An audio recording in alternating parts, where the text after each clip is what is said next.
Something I've been getting into a lot lately in Excel is drop-down boxes. You may have been familiar with drop-down boxes.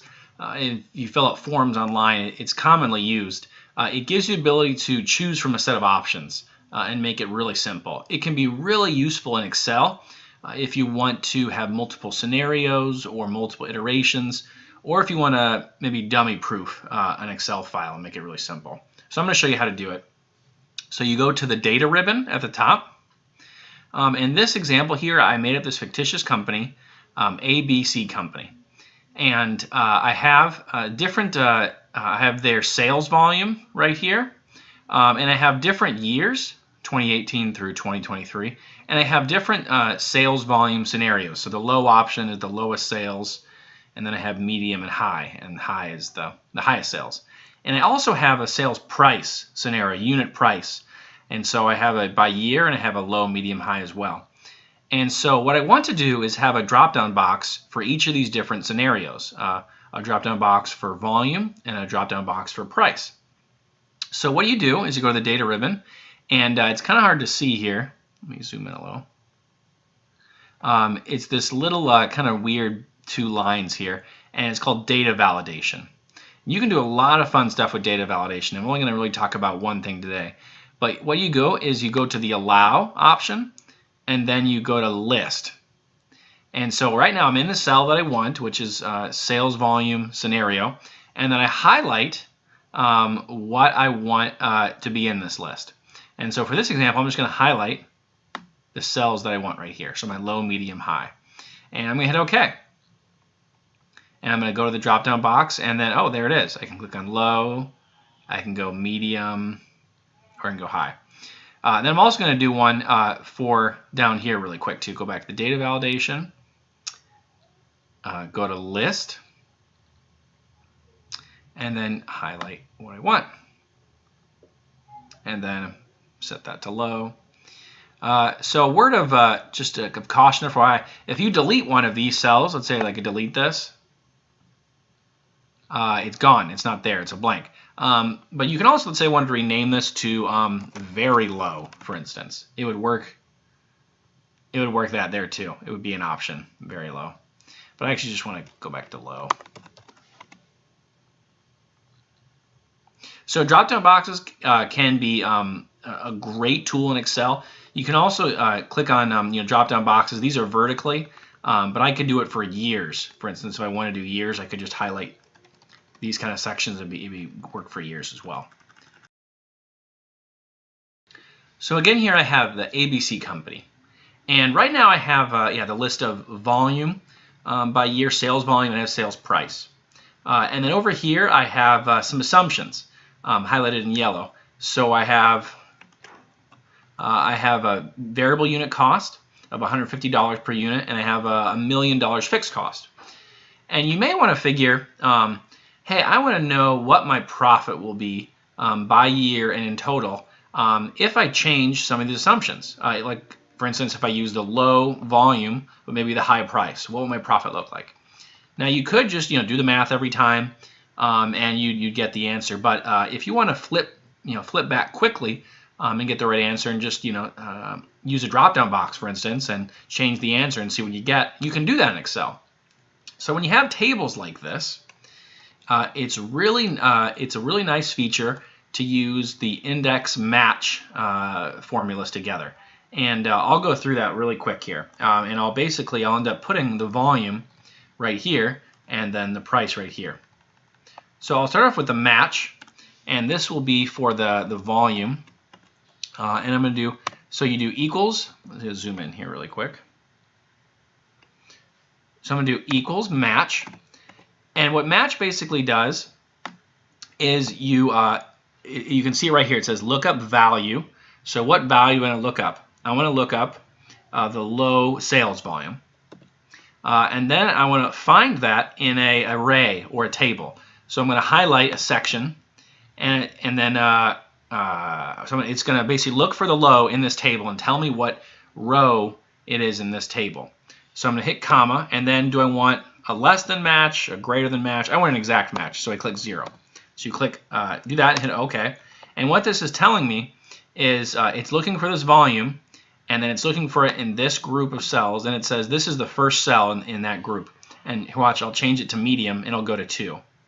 And then I'll go to high, and it'll go to 3. So then I'll do the same formula, but I'll do on the year. So I'll do same thing, match. I'll highlight my years. Actually, no. I will highlight the year I want it to look up, and I'm actually going to go down here and highlight that year. Then I'm going to say find that year in this this array. And again, I want an exact match, so I'm going to do 0, and then I'm going to hit enter. And so it's basically saying looking at 2018 in this array, and it's the first column in this array. And again, let's see. How about I switch just for your own benefit? I'll switch this to 2021. And oh yeah, it says it's the 4th one. So 1, 2, 3, 4, 2021. Hit undo. So right now this is telling you if I wanted to know, like right now, the high volume in the first year is 13,500 units. So what I want to do is have that look up in this table multiplied by the price and get me a profit. So to do that, what I'll do is a function called index. The index is really nice. So index, and the first thing is index is used for tables, and say what table or what group of rows and columns do you want to be your array. So highlight that right here. So that's it. Then it's say what row do you want me to find in that table. So I'm actually going to make it be this row right here. And then it's going to say what year do you want me to look at in that table. Then I'm going to click on that right here. Now I'm going to close the parentheses. And it should, if I did this right, come up with 13,500. Oh, and it did. Wow, that's always nice. So this is a nice thing. I always got to do this in phases, but you can actually, I did this in 3 steps, but you can actually put this all in one formula. So I'm going to show them. I'm going to copy this, and I paste the formula here. Okay, and then I'm actually going to go ahead and copy this formula and insert it into this formula, because I was having it be the second one, so I'm going to replace it and hit OK. It shows to give me the same answer. Then I'm going to do the same thing with the year right here. Then I'm going to go back down here and then replace the last number and hit OK. Okay, then I got to start locking some of these cells, because if I move this, I'll show you. I'll move this, I'm going to get an error. It's going to give me an NA. It's not going to work if I want to get it for every year. So what I have to do is I have to go in here. I want to keep my table, the cells, I want to keep those locked. This C3, which is right here, I want to keep that locked. I want to keep this array locked. This C15, which is linking to my year, I actually want to keep the column not locked, but the row locked. So I'm going to keep that locked. I'm going to lock these. I'm going to pull this across, and then bam, it gives me by year, the sales volume by year. And this one, it's pretty simple because all the volume is the same every year, but I'll just show you. I'll just change this one. I'll change it to like 15,000, and it actually changes it down here, which is kind of nice. I'm going to hit undo. Okay, so I've done that for the volume, but I also want to do that for a price because I want to get revenue and then I want to get profit. So I'm going to start off by just copying this down here. And I'm actually just going to change what I'm referencing. I'm just going to change the table. So I'm going to click in here, and I'm actually just going to drag these down.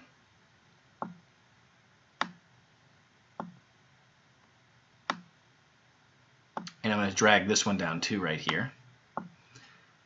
And I can keep this where it's at, this 2018 where it's at, because I don't need to change that. I'm going to hit enter. And right now I'm on the low price for the first year, which is $225, and I'm actually just going to drag this across, and this gives me a profit by year. And back out so it's not aired out there. This gives me a profit by year. So what this formula is doing is taking revenue, so it's volume times price. I have a variable cost per unit, which is $150 per unit. It's multiplied by my volume. I have some fixed costs, and so what this formula is doing is just adding up my revenue minus my variable and fixed costs, and I get a profit of $12,500 per year and $75,000 for the 6 years.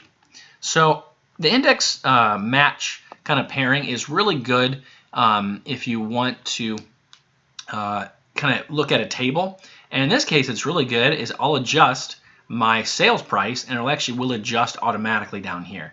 So if I adjust this, make it a high price, it automatically updates to 275. You know what? I actually want to look at the medium volume. I think that's more realistic. Let me do that here. Oh, it updated right there. And it automatically gives me a new revenue and a new profit. Now my profit's for the 6 years, 3.375 million. It's a really robust formula and that it easily adapts to quickly changes if you want to look at different assumptions. Your boss comes to you and says, hey, you know, I want to know quickly what our profit will be for the next 6 years if we change some assumptions. You know, this would be a great tool for that. Okay, so we went through this ABC company, and we can quickly find out the profit of each different scenarios. If sales volume is very high and price is very low, are we making a profit? Let's go check here. Oh, yep, we're making a profit. Now, you could do this, you know, there's a lot of different scenarios here. You could do this several times over to get the answer. But what if you had many more scenarios or many more years and you wanted to see all the answers in one place really quickly? Now, you could just, you know, every time you get an answer, you could copy it and paste it and have it there. And that would work. But a nice tool in Excel that can show you all of the results for a given variables is a data table. Now, a data table, there is a one variable data table and there's a two variable data table. I'm going to go over the two variable data table. It's very nice, but what it basically spits, what you do is in the top left, so this is a two variable data table, and here at the top, this will be my sales volume, and right here this will be my sales price. And what I want to do is I want to spit out an answer for all these different scenarios. So I'm actually going to, right in this top left corner, I'm going to click and say, hey, I want the answer for the profit for all the years, and I want to know what it's like in each scenario. So what you do is you have that there, and you highlight the table, the different scenarios you want, and they got to be an exact match. Like if right now it's low and then it matches with low up here, they have to be, the spelling and has to be all correct. So I'm going to highlight my stuff, and so data, I'm in the data ribbon. I'm going to go to what if analysis, and there's a data table. And actually, let's go back. This is kind of a nice summary. It says, see the results of multiple inputs at the same time. So I'm going to start with my row input cell. So the row is what's in one row. So that's over here. So that's my volume. So I'm going to say I want that to be my volume there. And then my column is what's right here. And so I'm going to have that be my sales price. I'm going to click on that and hit OK.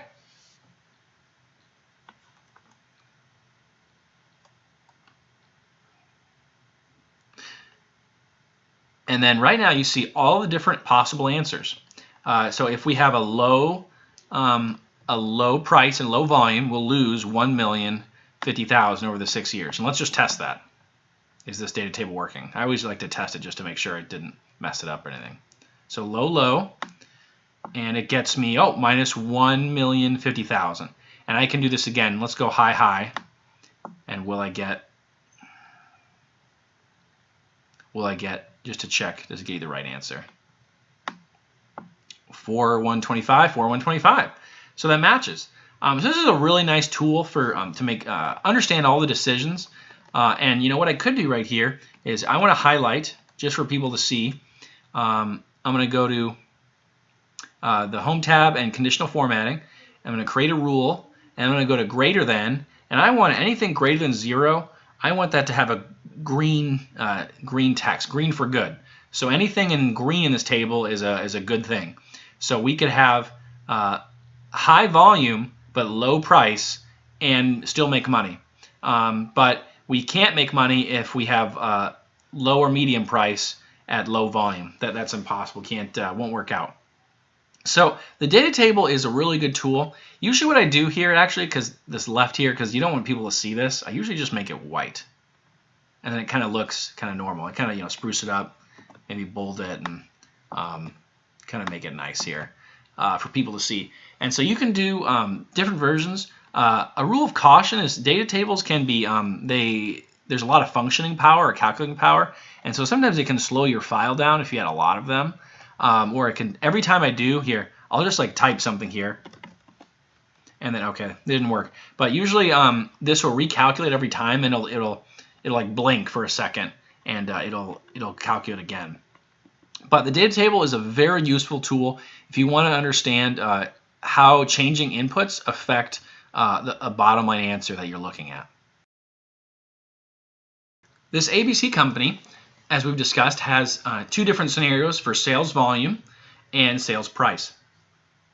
Now, we have this data table that tells us what points, what scenarios do we make a profit on, and what scenarios are we losing money. Now, it might be helpful to a manager to find out, hey, at what point do I just break even?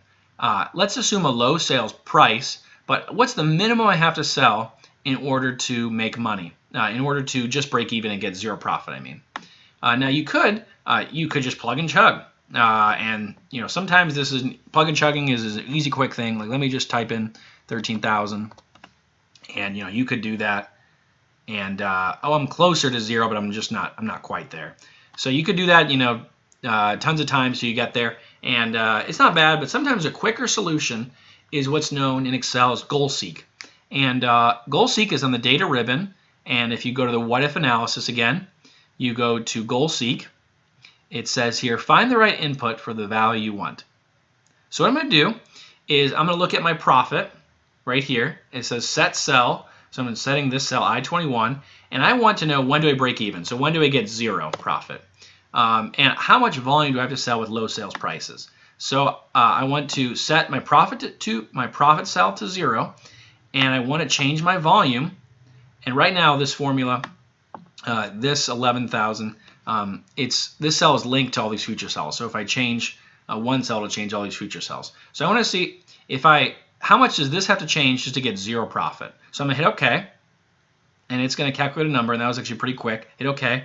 So this is saying I have to sell 13,333 units to get zero money. Aha, there it is, zero money. And you can even see here on the data table that it got to zero profit there. So if you're a sales manager who says, hey, you need to sell at least 13,333 units to get by. We can't go any less than that. We got to sell that at the low sales price. So the goal seek can be really useful if you're trying to get to a break-even analysis.